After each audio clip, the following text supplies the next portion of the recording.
গাছের ডালটা কি ভেঙে পড়বে নাকি? আমার মনে হচ্ছে এখানে দাঁড়ানো আমার উচিত হয়নি।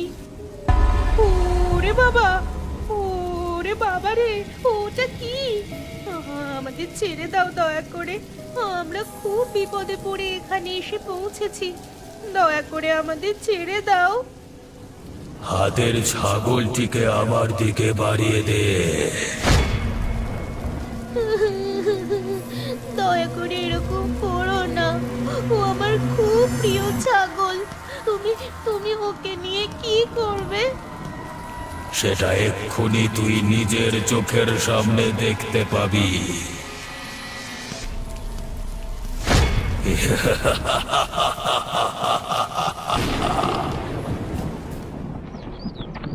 যাই বাবা, তাড়াতাড়ি বাজারটা করে নিয়ে বাড়িতে চলে যাই। কালকে যা বৃষ্টি হয়েছে তাতে তো রাস্তা একদম প্যাচপ্যাচে কাদা হয়ে গেছে। বেশি জোরে চলতে গেলে আবার স্লিপ খেয়ে পড়ে কোমর ভাঙবো। আরে আরে, ওখানে কে একজন শুয়ে আছে বলে মনে হচ্ছে। কোনো বাচ্চা মেয়ে মনে হচ্ছে তো। একবার গিয়ে দেখি তো, এখানে এভাবে শুয়ে আছে কেন? এ যে তাজ্জব ব্যাপার। আরে, এ যে শ্রেয়া, ও এখানে এভাবে পড়ে আছে কেন? আরে, কিছু হয়ে গেল নাকি? আরে, মনে হচ্ছে তো অজ্ঞান হয়ে গেছে। আর চারিদিকে এত রক্ত পড়ে কেন? না না, ওকে বরং আমি বাড়িতে নিয়ে যাই।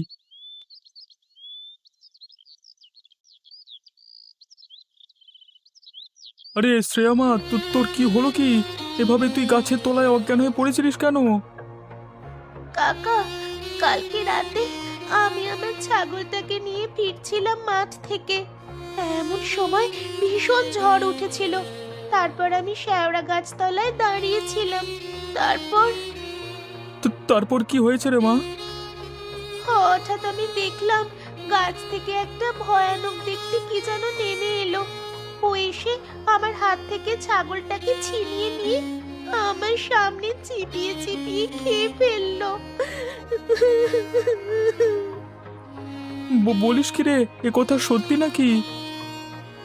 হ্যাঁ কাকা, আমি একদম সত্যি বলছি।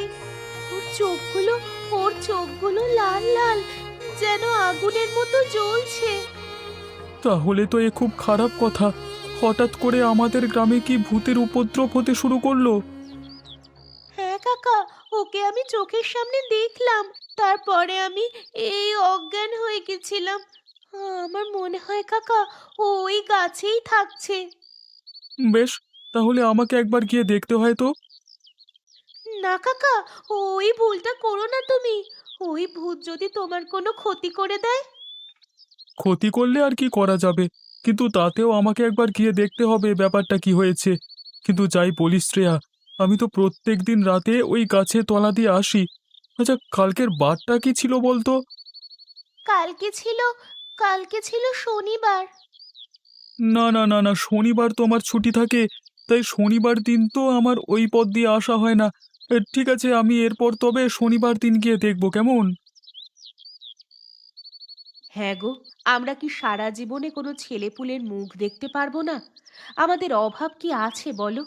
ওপরওয়ালা কি আমাদের সন্তান সুখ থেকে সারা জীবন বঞ্চিত রাখবেন? সেটা তো আমিও বুঝতে পারছি না গিন্নি। সত্যি আমাদের ভাগ্য যে এত খারাপ আমরা বুঝতে পারিনি। সারা জীবনে যা চেয়েছি তাই পেয়েছি, কিন্তু এসব কার জন্য করেছি বলো তো? আমাদের যদি কোনো বংশধরী না হলো তাহলে এসব পাওয়ার তো কোনো মানে হয় না। তুমি কিছু একটা করো। অনেক তো ডাক্তার দেখানো হলো, কিন্তু তারা তো কিছুই বুঝতে পারছে না। আমরা যদি কোনো সাধু গুণিনের কাছে যাই। এসব তুমি কি বলছো গিন্নি? এখনকার যুগে এসব অন্ধবিশ্বাস নিয়ে তুমি চলো কিভাবে? তাহলে তোমার কথা অনুযায়ী আমি তো অনেক ডাক্তার দেখালাম, তারা কিছু করতে পারলো না কেন? তোমাকে আরও ডাক্তার দেখাবো? আমার কি পয়সার অভাব আছে নাকি? সারা জীবন ওই করে যাও, দেখবে আমরা কোনো দিনই সন্তান সুখ ভোগ করব না। তুমি একবার তোমার বিশ্বাসটাকে দূরে সরিয়ে রেখে চলোই না আমার সাথে কোনো সাধু বা গুণিনের কাছে। তারা নিশ্চয়ই এর কোনো না কোনো উপায় বলে দিতে পারবেন। আমার কিন্তু এসব ভণ্ড লোকেদের একদমই বিশ্বাস হয় না। ঠিক আছে গিন্নি, তুমি যখন এত করে বলছো, তখন আমি অবশ্যই কোনো সাধুর কাছে একবার নিয়ে যাব তোমাকে। ভৈরবদা, ভৈরবদা বাড়িতে আছেন?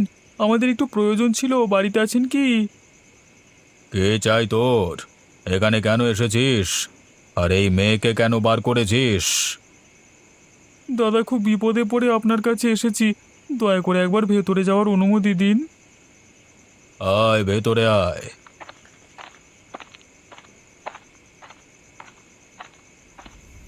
এই মেয়ের পেছনে এক বিদেহী আত্মা ঘুরে বেড়াচ্ছে। ওকে এখন রাত্রিবেলায় কেন বার করেছিস? আমি ওকে দেখে যা বুঝতে পারছি, গত কয়েকদিনের মধ্যে ও ভয়ানক এক বিপদের সম্মুখীন হয়েছিল। হ্যাঁ ভৈরবদা, তুমি একদম ঠিক বলেছ। সেই জন্য আমি তোমার কাছে নিয়ে এলাম। এখন তুমি বলো, কি কারণে হঠাৎ এতটুকু মেয়ের উপর এই বিদেহী আত্মার আক্রোশ এসে পড়লো? সেটা আমি এখন বলতে পারবো না। আগে আমাকে সেই পিশাচের সাথে মুখোমুখি হতে হবে, তারপর আমি যা বলবার বলবো। কিন্তু এই মেয়েকে একা ছাড়া যাবে না। আমি একটা তাবিজ দিচ্ছি, এটা পড়ে রাখবি। আর হ্যাঁ, প্রত্যেক শনিবার কিন্তু তোর ঘরের দরজা খোলা নিষেধ। তার মানে আমি ঠিকই আন্দাজ করেছিলাম, ওই শেওড়া গাছে প্রত্যেক শনিবার ওই ভূতের আগমন ঘটে। তাহলে বলতে হবে শ্রেয়া খুব বাঁচা বেঁচে গেছে। কিন্তু আমি গন্ধ শুঁকে যা বুঝতে পারছি, মানুষকে পেলে তো এইসব পিশাচের পক্ষে ছেড়ে দেওয়া সম্ভব নয়। তাহলে শ্রেয়াকে হঠাৎ ছাড়তে গেল কেন? কি শ্রেয়া, তুমি কি বলো? আমার মনে হচ্ছে এই আত্মা অন্য কোথা থেকে এখানে এসে বসবাস করছে, কিন্তু ও কি চায় সেটা আমাকে জানতে হবে। তুমি কবে যাবে ভৈরবদা? আমাদের যে এবার সত্যি খুব ভয় করতে শুরু করেছে। আমি ভাবছিলাম এবারের শনিবার একবার শেওড়া গাছের নিচে গিয়ে দাঁড়িয়ে দেখবো সত্যি কিছু আছে কিনা। তোর মাথা কি খারাপ হয়ে গেছে? আমি আগেও বলেছি, এখনো বলছি, প্রত্যেক শনিবার দরজা খোলা নিষেধ। কোনো মতেই যেন এই শেওড়া গাছের নিচে দাঁড়াবি না, তাহলে কিন্তু তোকেও আমি বাঁচাতে পারবো না। ওই কারণেই আমি তোমার সঙ্গে দেখা করতে এসেছি। তুমি যেটা বলবে আমি সেটা করব দাদা। কিন্তু তুমি এর একটা কিছু বিহিত করো। আমাকে আজকে সপ্তাহটা সময় দে, আসছে শনিবার আমি কিছু একটা ব্যবস্থা করব। শোনো বুড়ি, তোমাকে আমি শেষবার বলে দিচ্ছি, তুমি ওই গ্রামের তোমার নামে যে সম্পত্তি আছে সব সম্পত্তি আমার নামে লিখে দাও। দেখ বাবা, জোর করিস না। তুই আমার ছোট ভাইয়ের ছেলে। আমি তো ওই সম্পত্তি আমার বাবার থেকে পেয়েছি। এখন আমি ওটা কাকে দেব সেটা সম্পূর্ণ আমার ব্যাপার। তুই আমাকে জোর করতে পারিস না। আমি কি পারি সে সম্বন্ধে তোমার কোনো ধারণা নেই। আমি যদি আমার দলের লোকজনদের একবার বলি না, তাহলে রাত্রিবেলা এসে তোমাকে গায়েব করে দিয়ে চলে যাবে, ঠিক আছে? আর তোমার সম্পত্তি নেওয়া তো চারটিখানি ব্যাপার আমার কাছে। অতএব ভালোই ভালোই বলছি, যদি নিজের জীবন রক্ষা করতে চাও তাহলে তোমার ওই বাপের বাড়ির সম্পত্তি আমার নামে লিখে দাও, ঠিক আছে? তুই একটা বেয়াদব শয়তান ছেলে। তুই নিজের বাবাকেই দেখিস না, মা বাবাকে কষ্ট দিস। তুই কি ভাবলি আমি কিছুই জানি না? তুই যতই আমাকে জোর করিস না কেন, আমি একটা সম্পত্তিও তোর নামে লিখে দেব না। ঠিক আছে বুড়ি, তাহলে তোর শেষ দিন খুব তাড়াতাড়ি আসবে। আমি এখন চললাম। এই রাত্রিবেলায় যাস না। এসেছিস যখন আজকের রাতটা কাটিয়ে যা। চুপ সালা বুড়ি, আবার আদিক্ষেতা দেখানো হচ্ছে। জুতো মেরে গরুদান করছে সালা।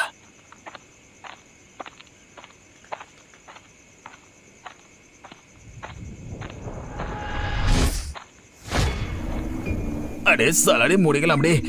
সামনে কি চলে এলো রে? ও তোর সাহস কি করে হয় এই রাতের বেলায় আমার বাসস্থানের নিচে দিয়ে যাওয়ার? ওরে বাবা রে, যে ভূত! আমি এখন কি করব? দয়া করে আমাকে ছেড়ে দাও। আমি তোমার কোনো ক্ষতি জেনে শুনে করিনি। আমি জানতাম না যে রাতের বেলায় এই রাস্তা দিয়ে যেতে নেই। আমার খুব বড় ভুল হয়ে গেছে। বেশ, পরের জন্মে না হয় তুই ভুলটা শুধরে নিবি।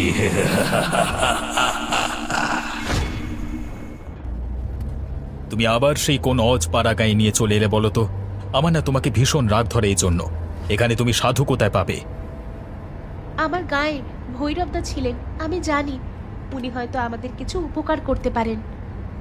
তোমার সেই এক কথা, যাক, তোমার সঙ্গে যখন বেরিয়ে এসেছি তখন আমি আর মাথা গরম করব না। এখন বলো কোন দিকে যাব। সোজা রাস্তা ধরে চলো, রাস্তার পাশে একটা শেওড়া গাছ পেরুলে তারপর গ্রামে প্রবেশ করা হবে।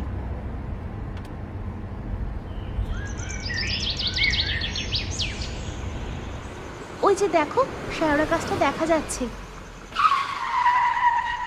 আরে আরে, এই গাড়িটার আবার কি হলো এই সময়? বন্ধ হয়ে গেল কেন এভাবে? এই তো অঘটনটা ঘটালে, এবার এখন কি হবে? এদিকে তো রাত নেমে এসেছে, আর এখানে তো কোনো গ্যারেজ আছে বলে আমার মনে হয় না। কিন্নি কিন্নি, আমি কি করব? আমি কি জানতাম যে এই সময় খারাপ হবে গাড়িটা? সবকিছু তো ঠিকই ছিল। আমি তো অফিস থেকে ফিরলাম আজকে, কিন্তু এখন কি হলো? দাঁড়াও তো একবার নেমে দেখি।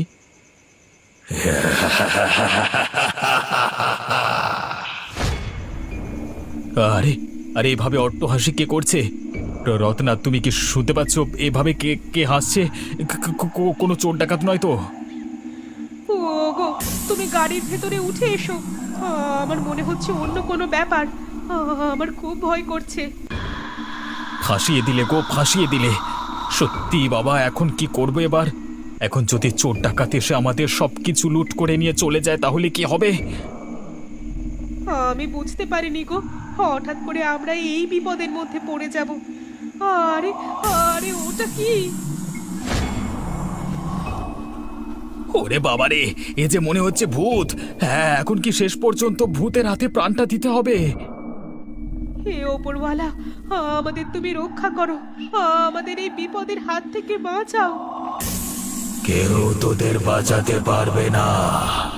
এখন তোরা আমার হাতে প্রাণ দিবি। এই যে গাড়িটা চালু হয়ে গেছে, তাড়াতাড়ি এখান থেকে পালিয়ে চলো, না হলে ও আমাদের মেরে ফেলবে। বাপরে বাপ, এই যুগে যে এমন ভৌতিক ঘটনার সম্মুখীন হব আমি ভাবতে পারিনি। সত্যি সত্যি, এও কি সম্ভব? তাহলে বুঝলে তো, পৃথিবীতে এমন কত কিছু আছে যা কিছু আমাদের জানার বাইরে, আর তুমি এসব অন্ধবিশ্বাস বলে উড়িয়ে দাও। না না না, আমি ভুল করেছি। সত্যি এই পৃথিবীর রহস্য আমাদের সবার কাছে অজানা। স্বল্প জ্ঞান নিয়ে হেয় করা উচিত নয়। তুমি যেন কোন দাদার কথা বলছিলে, চলো সেখানেই যাওয়া যাক। আপনাদের ঠিক চিনতে পারলাম না তো। আপনারা? ভৈরবদা, আমাকে চিনতে পারছো না? আমি রত্না, খুব বিপদে পড়ে তোমার কাছে এসেছি। আরে রত্না, তুই কতদিন বাদ এখানে এলি? তাই আয়, ভেতরে আয়। আচ্ছা, একটা কথা বলতো, তোরা আসবার পথে কোনো ভয়ানক বিপদে পড়েছিলিস তাই না? আপনি কি করে জানলেন? আমি এমন সব কিছুই জানতে পারি বা দেখতে পাই যা সাধারণ মানুষেরা দেখতে পায় না। এখন বল, আমি কি সত্যি বলছি? তুমি একদম সত্যি বলেছো ভৈরবদা। ওই শেওড়া গাছের নিচে হঠাৎ করে আমাদের গাড়িটা বন্ধ হয়ে যায়। তারপর আমরা দেখি শেওড়া গাছ থেকে একটা ভয়ানক মূর্তি নেমে এসে আমাদের গাড়ির সামনে আমাদেরকে আক্রমণ করে মেরে ফেলবার ধান্দা করছিল। না, এবার দেখছি আমাকে কিছু একটা ব্যবস্থা নিতেই হবে। এর আগের দিন একটা মানুষকে মেরেছে সে। একটা বাপ মা মরা ছোট মেয়ে তার খপ্পরে পড়েছিল। ভাগ্যের জোরে সেখান থেকে বেঁচে ফিরেছে। বাপ মা মরা ছোট মেয়ে? গিন্নি, আমাদের কথাটা একবার বলো, কি কারণে আমরা এসেছি? হ্যাঁ দাদা, আমরা যে বিষয়ে তোমার সাথে আলোচনা করতে এসেছি। এই গাছে কে থাকিস? আমার সামনে এসে দেখা দে। সাহস থাকলে আমার সামনে আয়। এখান থেকে চলে যা, না হলে তোর প্রাণ আজকে আর বাঁচবে না। এই বৃদ্ধ বয়সে আমি আর কাউকে ভয় পাই না, তবে আমি জানতে এসেছি তুই কে। আগে তো এই গাছে কোনোদিন কেউ থাকতো না, তুই এলি কোথা থেকে? কালকে যে তোর উপর আক্রমণ করতে এসেছিল তাকে আমি মেরে তোর উপকার করেছি। তার জন্য তুই আমাকে ধন্যবাদ জানিয়ে যত তাড়াতাড়ি পারি সেখান থেকে চলে যা। আমি যাব না, তোমাকে বলতেই হবে তুমি কোথা থেকে এখানে এসেছো, আর এইভাবে মানুষের ক্ষতি করে বেড়াচ্ছ কেন? আমি তো তোমাকে বলিনি আমার ভাইয়ের ছেলেকে মারতে, তাহলে তুমি মারলে কেন? এই শেওড়া গাছের নিচে রাত্রিবেলায় যেই একা যাবে তাদেরকে আমি ছাড়বো না। সকলকে মেরে আমি রক্ত মাংস চিবিয়ে খাবো। তাহলে আমাকেও মেরে ফেলো, আমাকে বাঁচিয়ে রেখেছো কেন? তুমি বাকিদের মতো নিষ্ঠুর নও, তোমার মধ্যে সরলতা আছে, তুমি বিপদে সকলকে সাহায্য করো, তাই আমি চাইলেও তোমাকে মারতে পারবো না। তুমি এখান থেকে এসো, আমাকে বিরক্ত করো না। আদু, বাড়িতে আছিস? বেরিয়ে আয় একবার, খুব দরকার আছে। আরে ভৈরবদা, তুমি এখানে কি করছো? আর এনারা কারা? এনারা শহর থেকে এসেছেন, আমাদের এক্ষুনি একবার শ্রেয়াদের বাড়ি যেতে হবে। শ্রেয়াদের বাড়ি কেন দাদা? ওখানে গিয়ে কি করবে? এনারা শ্রেয়াকে নিয়ে যেতে চান। শ্রেয়ার বাবা মা নেই তো, তাই এনাদের কাছে গেলে আশা করছি ও খুব ভালো থাকবে। কিন্তু দাদা, শনিবার তো তুমি দরজা খুলতে বারণ করেছো, তাহলে কি আমরা ঘর থেকে বেরোবো? আমি আছি তো, তোর কোনো চিন্তা নেই। তোদের গায়ে কেউ হাত দিতে পারবে না, তবে আমাদের শ্রেয়ার কাছে যেতে হবে। আজকে রাতটা থাক না দাদা, কালকে সকালেই বরং। তুই বুঝতে পারছিস না, আজকে রাতেই শ্রেয়ার সঙ্গে কথা বলতে হবে। যদি শ্রেয়া রাজি হয় তবে এনারা আজকেই তাকে নিয়ে চলে যাবে। ঠিক আছে দাদা, চলো তবে। এগি এগি, শ্রেয়া এখান থেকে গেল কোথায়? আরে আরে, এই তাবিজটা তো আমি ওকে দিয়েছিলাম, ও হাত থেকে খুলেছে কেন? আর এখানে মনে হচ্ছে সেই অশরীরী আত্মা এসেছিল। তার মানে অতটুকু বাচ্চা মেয়েকে আজকে সে ঘর থেকে তুলে নিয়ে গেছে?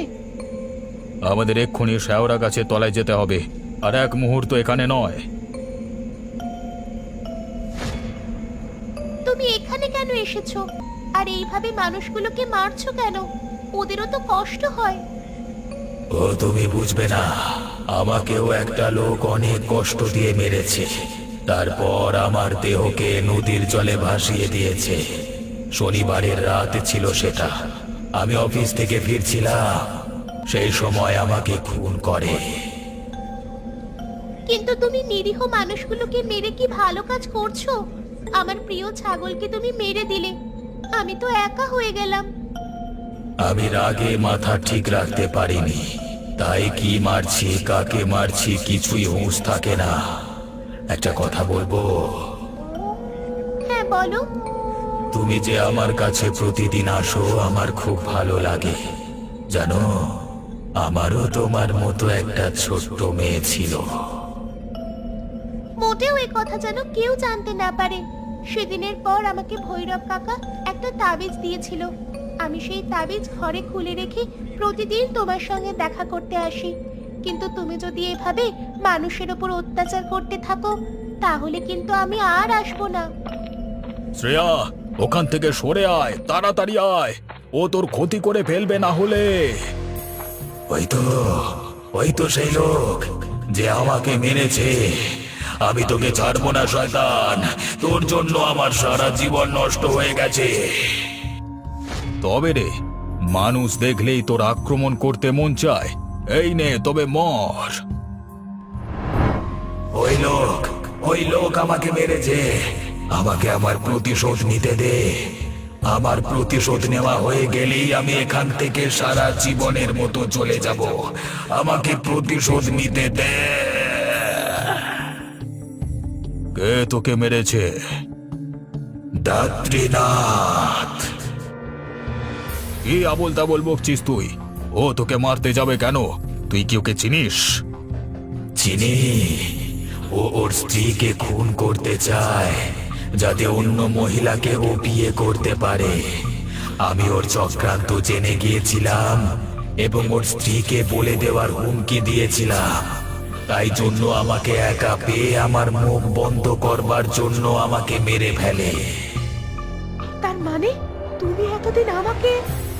ও তোমাকে অল্প অল্প বিষ খাইয়ে মারতে চেয়েছিল যাতে পুলিশে কিছু বুঝতে না পারে। তার মানে এই বিষের কারণে রত্না সন্তান ধারণ করবার ক্ষমতা হারায় আর তাই তারা কোনো পুত্র সুখ ভোগ করতে পারেনি। সব মিথ্যে বলছে, আমি কোনোদিন এসব কাজ করিনি, সব মিথ্যে। না, সবকিছুই সত্যি। তুমি প্রত্যেক দিন অফিস থেকে ফিরে আমাকে নিজের হাতে চা তৈরি করে খাওয়াতে, আর তাতেই তুমি বিষ মেশাতে। এবার আমাকে মুক্তি দাও, আমি ওকে শেষ করি। না না না না। যাক, পাপ তাহলে বিদেয় হয়েছে। এখন রত্না, তুমি বরং শ্রেয়াকে নিয়ে বাকি জীবনটা কাটিয়ে দাও। আমি সারা জীবন ওদিকে বিপদের হাত থেকে